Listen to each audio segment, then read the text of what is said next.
पिछली बार एक लड़के को हजारों लोगों के सामने निकाल दिया गया था। उसे कहा गया था, तू शून्य है। पर उसी रात जंगल में 10,000 साल पुरानी शक्ति जाग गई थी और दूर आश्रम में एक बूढ़े साधक ने कांपते हुए कहा था, उसे जीवित मत छोड़ना। ये कहानी वहां से आगे है। वो पेड़ के नीचे बैठा था। बारिश थम गई थी, पर आर्यव नहीं हिला था। उसके हाथ अभी भी उठे हुए थे। वो अजीब रंग अभी भी था, हर रंग और कोई रंग नहीं। वो बस देखता रहा। आवाज ने कहा, डरो मत। आर्यव ने कहा, मैं डर नहीं रहा, बस समझने की कोशिश कर रहा हूं। आवाज हल्की सी हंसी। 10,000 साल में पहली बार किसी ने यह कहा। बाकी सब डर गए थे। आर्यव ने पूछा, यह शक्ति काम कैसे करती है? आवाज ने कहा, पहले यह समझो, इस दुनिया में हर चीज प्राण शक्ति से बनी है। पत्थर, पानी, हवा, आग, सब कुछ। ये ऊर्जा हर जगह है, जैसे धूप। पर धूप को सोखने के लिए जड़ें चाहिए। तुम्हारी जड़ तुम्हारा मूल है और तुम्हारा मूल शून्य है। आर्यव ने कहा, मतलब मैं सब कुछ सोख सकता हूं? आवाज ने कहा, हां, पर अभी नहीं।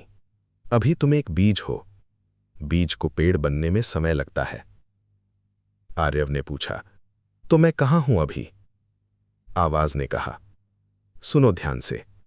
हर साधक 5 पड़ावों से गुजरता है। पहला पड़ाव है जागृति, जागरण। जब शक्ति पहली बार महसूस होती है। तुम कल रात यहां पहुंचे। आर्यव ने कहा, और बाकी? आवाज ने कहा, दूसरा है संचय, शक्ति को इकट्ठा करना। तीसरा है दृढ़ता, शरीर को मजबूत बनाना। चौथा है प्रवाह, जब शक्ति तुम्हारे अंदर नदी की तरह बहने लगे। पांचवा है अखंड, जब शरीर टूटना बंद हो जाए। और उसके बाद? आवाज रुकी। उसके बाद शून्य है, जो किसी पड़ाव में नहीं आता, जो सब पड़ावों से परे है। आर्यव ने धीरे से कहा, और मुझे वहां तक जाना है। आवाज ने कहा, हां, पर याद रखो, वे लोग जो तुम्हें ढूंढ रहे हैं, वे सब चौथे और 5वें पड़ाव पर हैं, और तुम अभी पहले पर हो। आर्यव को यह सुनकर ठंडक लगी, पर उसने कोई जवाब नहीं दिया। उसने बस अपने हाथों को देखा और एक काम करने की सोची। पहली बार उसने सामने पड़े एक छोटे पत्थर को देखा। बस सोचा, उठ। पत्थर हिला, थोड़ा सा, बस 1 सेंटीमीटर, फिर गिर गया। आर्यव ने फिर कोशिश की, इस बार और जोर से सोचा, उठ। पत्थर हवा में उठा, 2 सेकंड, फिर धमाके से फट गया, टुकड़ों में। आर्यव पीछे गिर पड़ा। उसके हाथ कांप रहे थे। आवाज ने कहा, यही समस्या है। शक्ति है, पर नियंत्रण नहीं। आर्यव ने कहा, मैंने बस उठाने की कोशिश की। आवाज ने कहा, तुमने नल खोला, पर बंद करना नहीं आया, इसीलिए पत्थर फटा। शक्ति सही जगह नहीं रुकी। आर्यव ने पूछा, तो कैसे सीखूं? आवाज ने कहा, वही जो हर चीज सिखाती है, बार बार गिरकर। अगले घंटे आर्यव ने एक एक पत्थर उठाया और एक एक पत्थर फटा, पर हर बार वो थोड़ा बेहतर होता गया। 5वीं कोशिश पर पत्थर 5 सेकंड तक हवा में रहा। 10वीं कोशिश पर 10 सेकंड, और फिर वो गिर गया, पर फटा नहीं। आर्यव की सांसें तेज थीं। उसके माथे पर पसीना था, पर उसके चेहरे पर एक अजीब सी शांति थी। आवाज ने कहा, अच्छा, तुम सीख रहे हो, पर रुको। आर्यव रुका। आवाज ने कहा, पत्थर उठाना सीख गए, पर असली ताकत ये नहीं है। आर्यव ने पूछा, तो क्या है? आवाज ने कहा, याद है मैंने कहा था, हर साधक एक तत्व को नियंत्रित करता है। तुम सब तत्वों को नियंत्रित कर सकते हो, पर पहले एक को समझो। आर्यव ने पूछा, कौन सा? आवाज ने कहा, जो तुम्हारे सबसे करीब है, अभी। इस जंगल में, इस रात में आर्यव ने आंखें बंद की और महसूस किया। ठंडी हवा, पत्तों की सरसराहट, पेड़ों का हिलना। उसने धीरे से कहा, वायु, हवा। आवाज ने कहा, हां, अब उसे बुलाओ, जैसे किसी दोस्त को बुलाते हो। जोर से नहीं, धीरे से। आर्यव ने हाथ आगे किया और सोचा, आओ। कुछ नहीं हुआ। उसने फिर कोशिश की।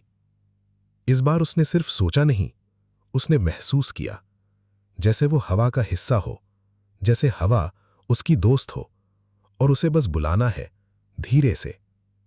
एक पल, दो पल। फिर हवा का एक झोंका आया, सीधे उसके हाथ की तरफ, और उसके हाथ में रुक गया, जैसे हवा ने उसकी हथेली थाम ली हो। आर्यव की आंखें खुली। उसने अपने हाथ को देखा। हवा दिखती नहीं थी, पर महसूस होती थी। गर्म थी, जीवित थी। आर्यव ने धीरे से कहा, ये। आवाज ने कहा, ये संचय की शुरुआत है, दूसरा पड़ाव। तुमने अभी पहला कदम लिया। आर्यव ने कहा, ये इतना आसान था? आवाज ने कहा, नहीं, यह आसान नहीं था। तुम्हारे शून्य मूल के कारण हुआ। एक सामान्य साधक को यह सीखने में महीने लगते, तुम्हें एक रात लगी। आर्यव चिप रहा। आवाज ने कहा, पर यह मत भूलना, अभी तुम दूसरे पड़ाव की शुरुआत में हो, और तुम्हारे दुश्मन चौथे और पांचवें पर। फर्क बहुत बड़ा है। अचानक आर्यव रुक गया। उसने महसूस किया, जंगल में कुछ बदला था। पत्तों की आवाज बंद हो गई थी। रात के जानवर चुप हो गए थे। जंगल सुन रहा था, पर इस बार डर से। आर्यव ने धीरे से कहा, कोई आ रहा है। आवाज ने कहा, हां, 3 लोग, साधक, आश्रम के। आर्यव का दिल तेज धड़का। आवाज ने कहा, सुनो, अभी लड़ना नहीं है, तुम तैयार नहीं हो। आर्यव ने कहा, तो क्या करूं? आवाज ने कहा, वही जो पानी करता है, रास्ता बदलो, चट्टान से मत लड़ो, उसके आसपास बहो। आर्यव उठा, पोटली उठाई और जंगल में घुस गया, पर छुपते हुए नहीं, समझदारी से चलते हुए, हर कदम सोचकर, हर आवाज सुनकर। तीनों साधक उस जगह पहुंचे जहां आर्यव बैठा था। उनमें से एक ने जमीन छुई। अभी यहां था। दूसरे ने कहा, इसने शक्ति यूज की है, महसूस हो रहा है। तीसरे ने कहा, शून्य मूल, सच में? पहले ने कहा, ढूंढो इसे, ये ज्यादा दूर नहीं गया। आर्यव दूर अंधेरे में छुपकर सुन रहा था। उसने उनकी आवाजें सुनी। उसका दिल कांपा, पर हाथ नहीं। उसने गहरी सांस ली और आगे बढ़ गया, अंधेरे में, अकेला, पर पहले से अलग। आवाज ने धीरे से कहा, अच्छा किया। आर्यव ने कहा, मैं बस भागा। आवाज ने कहा, नहीं, तुमने चुना। भागना और चुनना अलग होता है। जो डर कर भागता है वो हारता है, जो सोचकर पीछे हटता है वो जीतता है। आर्यव ने पूछा, और कब तक पीछे हटूंगा? आवाज ने एक पल रुककर कहा, जब तक तुम तैयार नहीं हो जाते, और वो दिन आएगा, जरूर आएगा। आर्यव ने कहा, कितना समय?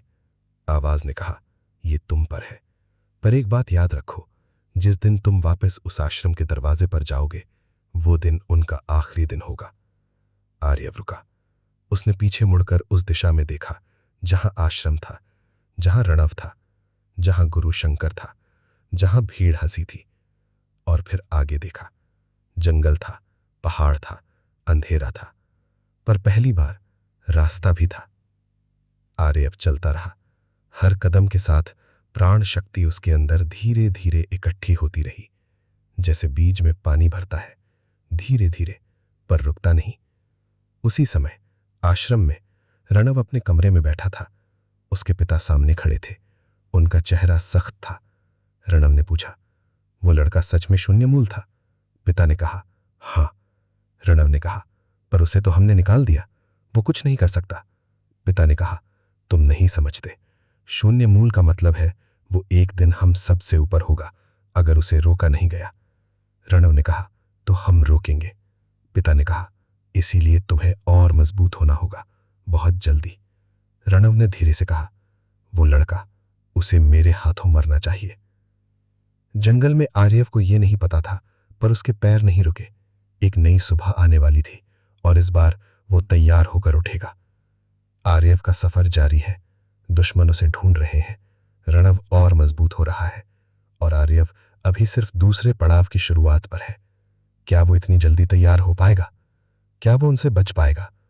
एपिसोड 3 जल्द आ रहा है। अगर ये कहानी पसंद आई तो आप इस कहानी का हिस्सा है। कमेंट में लिखें 0। देखते हैं कितने लोग इस सफर पर हैं।